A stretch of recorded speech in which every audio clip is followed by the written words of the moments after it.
We chased you.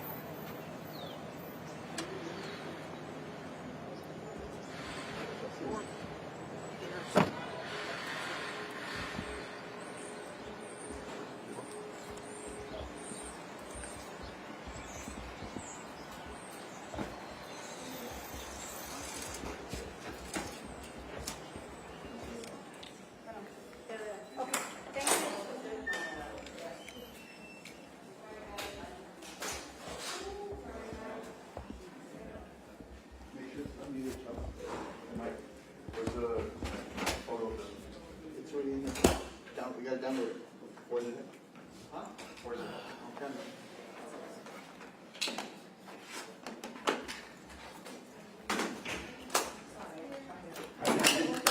I know. I try to stay out of their way too. It's all good.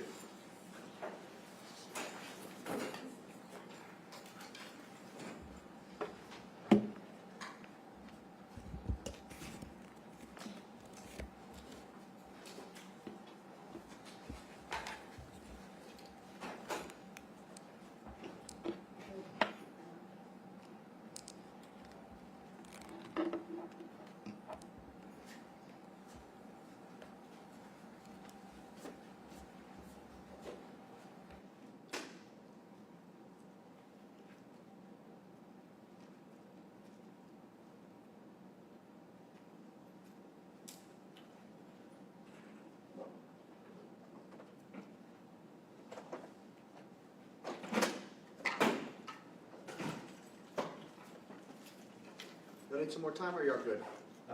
We're ready. I don't know about that. Are you ready? We're good.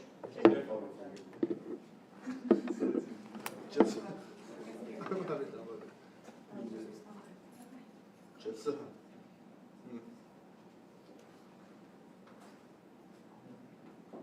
Hold on, come over here.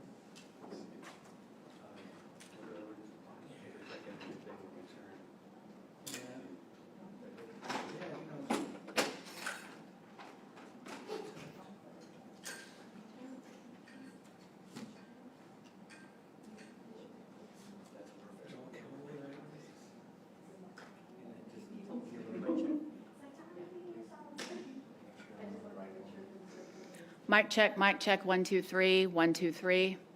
Everybody good out there? Good? Mic check, 1, 2, 3.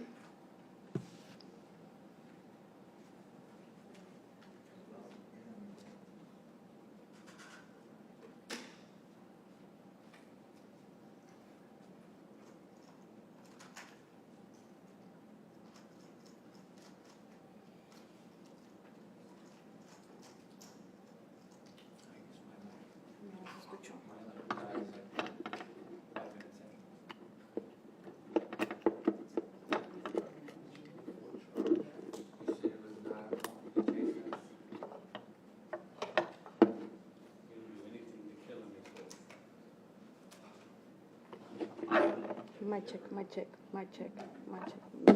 Nah.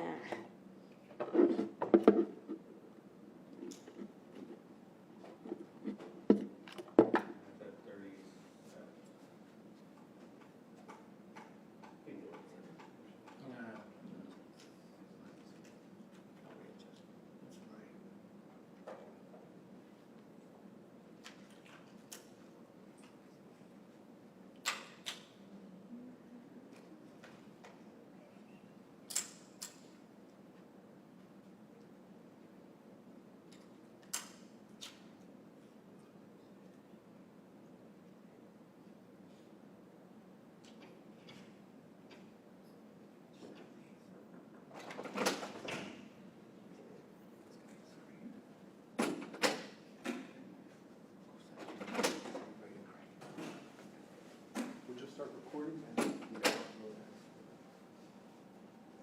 There we go.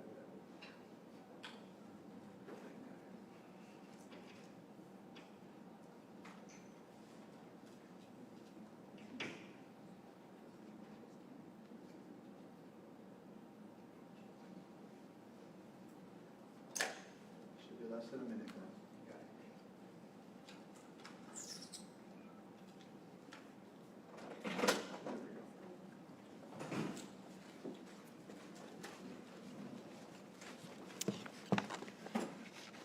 Everybody ready? Well, good afternoon. Thank you all so much for joining us. This is a follow-up to a case that you all, many of the media outlets came to last week. So this is just a continuing the kind of the next episode in that case. That suspect that you all just met was John Yates. Last name spelled Y-E-A-T-E-S.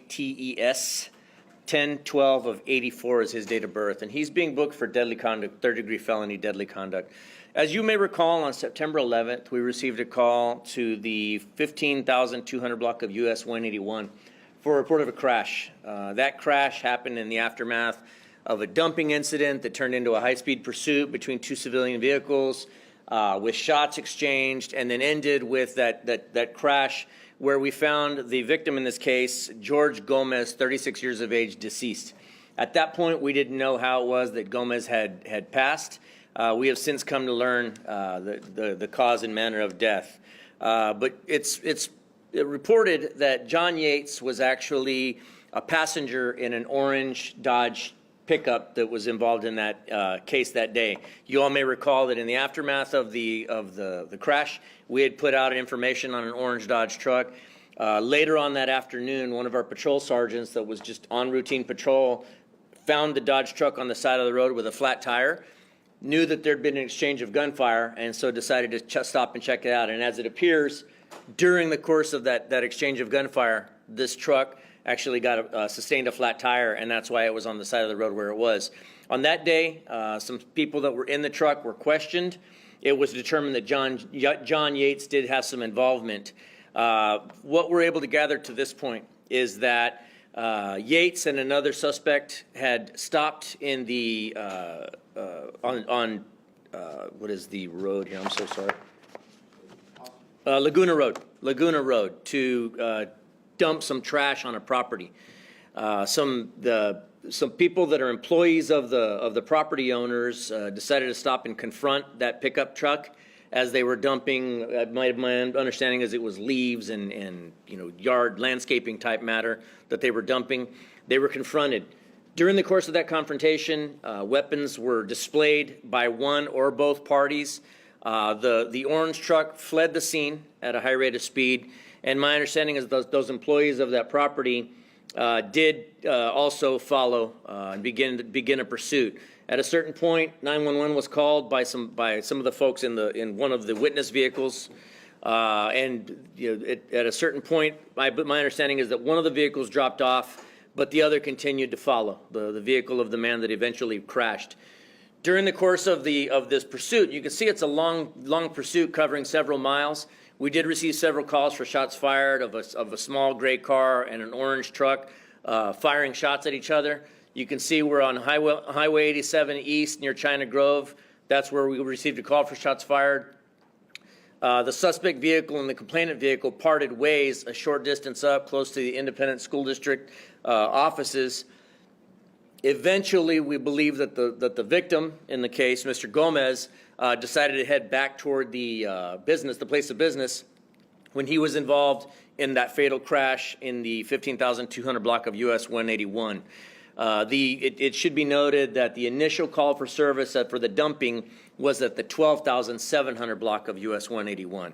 It appears by all accounts that Mr. Gomez was heading back to the place of business when he lost control of the vehicle for whatever reason, left the roadway, and pretty much buried himself into some trees that were there and sustained some injuries. We've since come to find out that it appears that Mr. Gomez suffered a broken neck, broken back, and possibly a heart attack. So we're not positive at this point whether the heart attack was as a result of the injuries sustained, or possibly may have been that due to the excitement of this whole incident, he suffered that medical episode which led to him losing control of the vehicle. Either way, at this point, that day we were able to determine that Mr. Yates was involved. Since that time, our fugitive apprehension unit has been looking for Yates. Our homicide unit has been working this case up. We were able to find him earlier today, and he was taken into custody at his residence without incident. He was brought in and he was questioned, along with one of the other person that we believe was in the car on the day of the dumping shooting crash. It appears that Yates was armed with a handgun during the course of that dumping and pursuit incident. There was an exchange of gunfire. The information that we have is that the man in the car, Gomez, was firing a weapon at them. He was indeed found with a weapon, and it was a Draco, what we would call a Draco, kind of a small knockoff AK-47 type weapon that Gomez had in the car with him.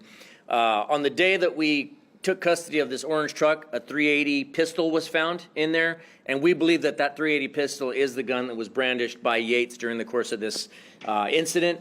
Again, we do have information that Yates did indeed fire back at Mr. Gomez, but we do not believe that he was struck, and we don't believe that his car was even struck at this point. But we do believe that there was a mutual exchange of gunfire between the two. At this point, he is going to be facing charges for the deadly conduct for at least the firing of the shots. But at this point, again, we don't have any indicator that Mr. Gomez suffered any gunshot wounds. That he suffered any gunshot wounds. Esta tarde nosotros arrestamos a John Yates, este hombre, este sospechoso que se enfrenta con cargos por sus acciones en ese día, donde ustedes ya pueden recordar que ese día, el día 11 de septiembre, nosotros recibimos una llamada por un choque, donde un hombre de 36 años de edad, George Gómez, falleció en ese choque. Eso pasó en la carretera 181.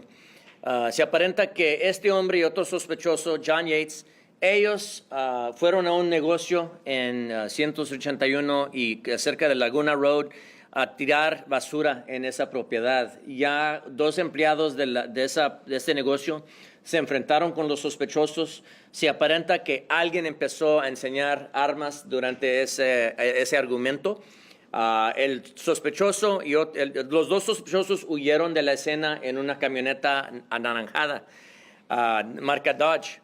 Los dos empleados del negocio empezaron a perseguir esa camioneta y en algunos momentos durante donde iban persiguiendo los sospechosos, ellos empezaron a disparar hacia uno al otro.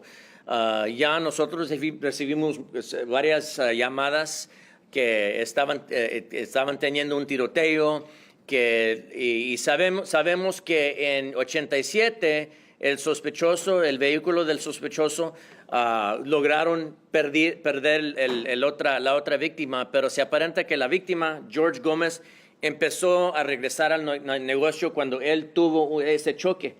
Ahora, aunque pensamos ahorita que ellos sí intercambiaron balazos, pensamos que nadie fue herido, sino que Gómez falleció en el choque. Ahora, por la causa de la autopsia, sí sabemos que él se quebró el pescuezo, se quebró la espalda y sufrió un ataque de corazón, pero no se sabe si el ataque de corazón fue a causa del choque o fue la causa del choque. De cualquier manera, ese día, después del choque, cuando nosotros dimos el reporte a la prensa, nosotros, uno de nuestros oficiales, sargento de patrulla, se encontró con la camioneta, la encontró, tenía agujerada una llanta a causa de un balazo. Y nosotros en ese día no logramos arrestar al John Yates, sino que ese día nosotros llegamos con la información que él estaba involucrado. Ahora, se sabe que nosotros ya conocemos a Yates de otros incidentes que hemos tenido con él y lo hemos estado buscando desde ese día. Nosotros este día lo arrestamos y ahora se enfrenta con cargos por deadly conduct. Any questions? I have a question. Sure. Is there any evidence that Gomez fired first, or do you know who fired first? Well, at this point, we believe that it's possible Gomez may have fired first. I'm looking at the bullet holes. Did y'all find those as well? in So, his car? oh, absolutely. So it looks like, from what we're hearing from this side, from the folks that were in this truck, that Gomez was firing through his own windshield while pursuing them. And the evidence that we found on Gomez's car is consistent with that. Now, whether or not they shot back at Gomez is a distinct possibility. Look, I'm going to be honest. Had Mr. Gomez survived this crash, he may very well be facing charges as well. And it's really all it's the foolishness of it all. It's really all due to illegal dumping, which absolutely is a crime. Absolutely needs to be taken seriously. But I don't know that confronting somebody with deadly force is necessarily the answer with regard to that. Yes, we all have the right to defend ourselves and our property, but again, taking the law into your own hands, chasing somebody down and firing shots at them, certainly not the recommended course of conduct in a case like this. Sheriff, la camioneta veo unas fotos donde estaban tirando, el que traía esta camioneta es lo que estaba tirando ahí arriba. Sí.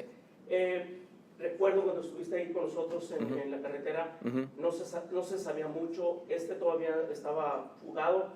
¿Cómo fue que lo aprendieron? Tal vez no vi, pero ¿cómo fue que llegaron al arresto de él? Uno de nuestros oficiales, un sargento, iba en patrulla y él se encontró con esta camioneta. Él sabía que estábamos buscando la camioneta. Él estaba en la escena del choque. Ya cuando iba en patrulla después del choque, él vio esta camioneta. Sabíamos que estábamos buscando una camioneta. No, habían dos sospechosos estaban con testigos, más bien testigos estaban con la camioneta.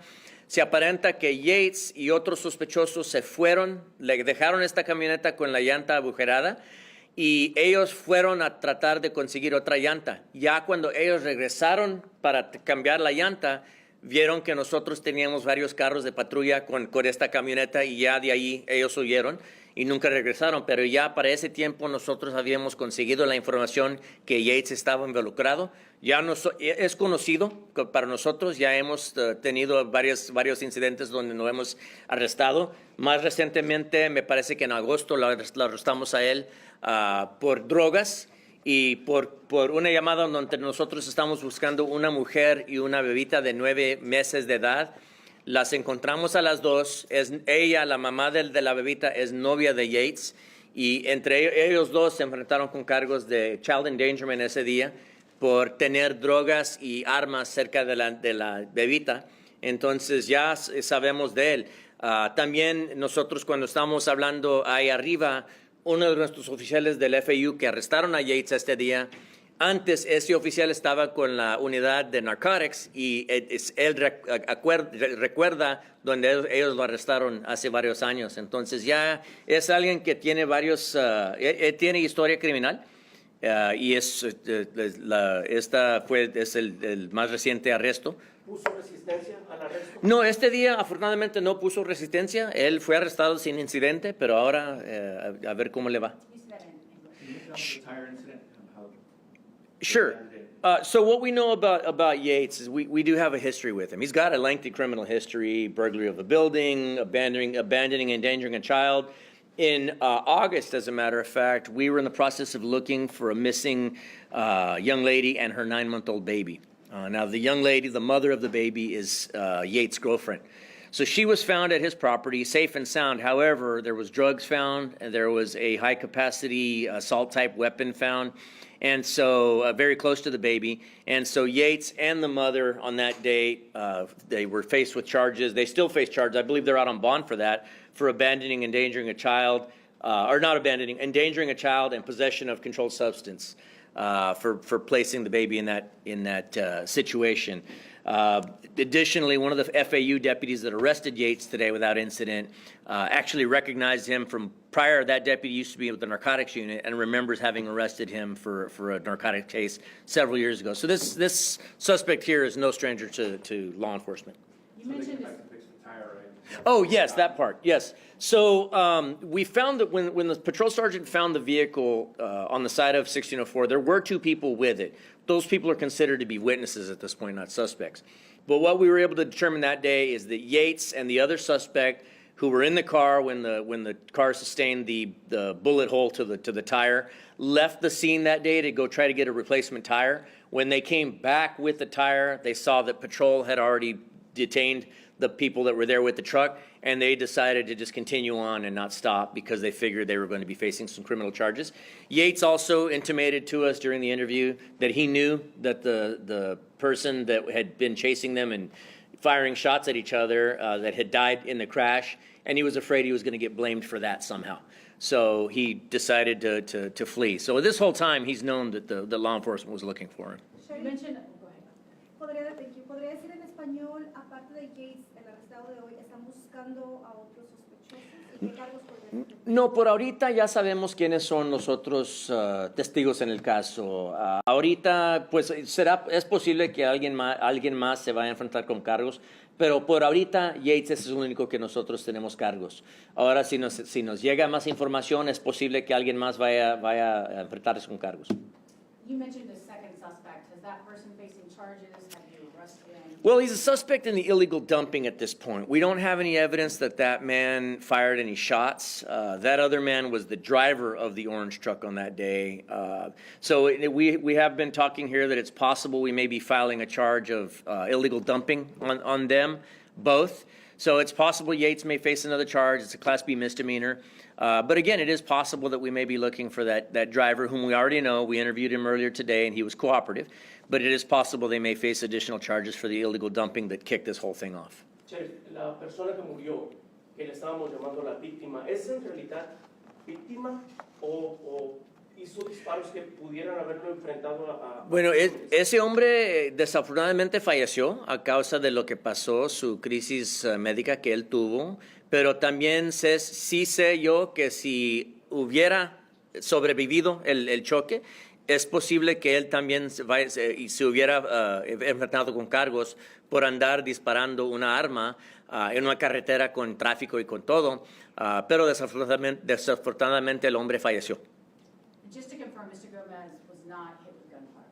Mr. Gomez was not hit by gunfire. Initially, on that day, there was a wound that we found on his side, but then we came to find out that was due to a chest tube that was put in by EMS. So it was a pretty decent-sized hole, and it looked like it could have been a gunshot, but it appears to have been medical intervention that was taking place. Cuando habla de accidente, y eso a lo mejor yo no tuve muy claro ese día que estuvimos ahí, ¿hubo entonces algún otro conductor involucrado en ese accidente o él nomás perdió control? No, can you go back to the map? Ellos ya no se vieron después de este punto. Ellos se separaron. Me parece que el sospechoso, la camioneta siguió en el 1604 y la víctima, el Gómez, él empezó a ir para atrás para el negocio y él tuvo ese choque aquí. No pensamos que había otro carro involucrado, sino que es posible que él tuvo ese ataque de corazón causando el choque, o es posible que él sufrió ese ataque después del choque. Pero cuando hablas de un choque, ¿hubo otro involucrado o es que él se salió Él se salió del camino y se estrelló con unos árboles y ahí quedó el carro, pero no pensamos